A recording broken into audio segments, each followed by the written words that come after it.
AP CM చంద్రబాబును ఉద్దేశించి Proddatur MLA మాజీ ఎమ్మెల్యే శివప్రసాద్ రెడ్డి కీలక వ్యాఖ్యలు చేశారు. చంద్రబాబుకు హిందూ ధర్మం అంటే అవగాహన లేదని విమర్శించారు. తిరుమలలో ప్రసాదం జంతు మాంసం అంటూ ప్రజలను కూటమి నాయకులు నమ్మిస్తున్నారని అన్నారు. ఆవు నెయ్యిలో నాణ్యత మాత్రమే లోపించిందని తెలిపారు. కూటమి ప్రభుత్వం అరాచక ప్రభుత్వమని, హిందూ ధర్మం మతాన్ని అవమానిస్తున్నారని ఫైర్ అయ్యారు. జగన్ తిరుమల పర్యటన అడ్డుపడ్డారని, ఇక రాష్ట్ర వ్యాప్తంగా ఉన్న వైసీపీ నాయకులు పోలీసులు నోటీసులు ఇచ్చారని చెప్పారు. మతమానదే ఒక నమ్మకం, జాతి వలన దైవాన్ని అపవిత్రం చేయరాదని రాచమల్లు సూచించారు.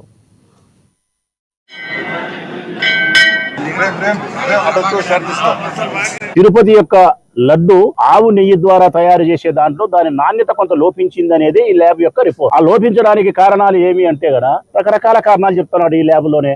ఆవులకు మనం ఇచ్చే ఫీడింగ్ ఏవైతే ఉందో ఆహారంలో మార్పు జరిగినప్పుడు, పోషక విలువలు తగ్గినప్పుడు పాలల్లో మార్పు వస్తుంది. ఆ ఆవులకు జబ్బు చేసినప్పుడు, జ్వరం వచ్చినప్పుడు, ఆరోగ్యం బాగలేనప్పుడు పాలల్లో మార్పు జరుగుతుంది. ఇంకా అనేక రకాల కారణాలు, దండిగా నీళ్లు తాగితే పాలల్లో మార్పు జరుగుతుంది. ఇటువంటి అన్ని కారణాలు కలిపి సస్పెక్టెడ్ అని చెప్తున్నాడు. దీంట్లో కింద కాలంలో అనుమానం మాత్రమే, వెజిటబుల్ ఫ్యాటా లేకుంటే మరొక ఫ్యాటా లేకుంటే ఈ కారణాల వల్ల ఏదైనా ఉండొచ్చు, ఉండకపోవచ్చు, నిర్ధారణ జరగలేదు. ఈ ప్రపంచంలో ఎవరైనా వెంకటేశ్వర స్వామి పటం చేతిలో పట్టుకొని దైవ దర్శనమో దైవ కార్యక్రమంలో పాల్గొనేటప్పుడు కాళ్ళకు చెప్పులు వేసుకొని బూట్లు వేసుకొని పోయేవాడు, పటం పట్టుకునేవాడు ఈ భారతదేశంలో చంద్రబాబు నాయుడు తప్ప ఎవరు ఉండరు. ఈయన వెంకటేశ్వర స్వామికి భక్తుడా?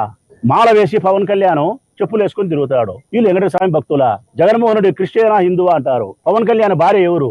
పవన్ కళ్యాణ్ పిల్లలు ఎవరు? క్రిస్టియానిటీ కాదా? అసలు హిందూ ధర్మం ఏం చెప్తుందని ఆలోచిస్తున్నారా ఇల్లు? హిందూ ధర్మానికి, హిందూ మతానికి ఉండే ఏకైక లక్షణం జాతి వలన గాని, వారసత్వం వలన గాని మతాన్ని నిర్ధారణ చేసే అధికారం లేదు. హిందూ మతాన్ని ఎవరు గౌరవిస్తారో, ఎవరు అనుసరిస్తారో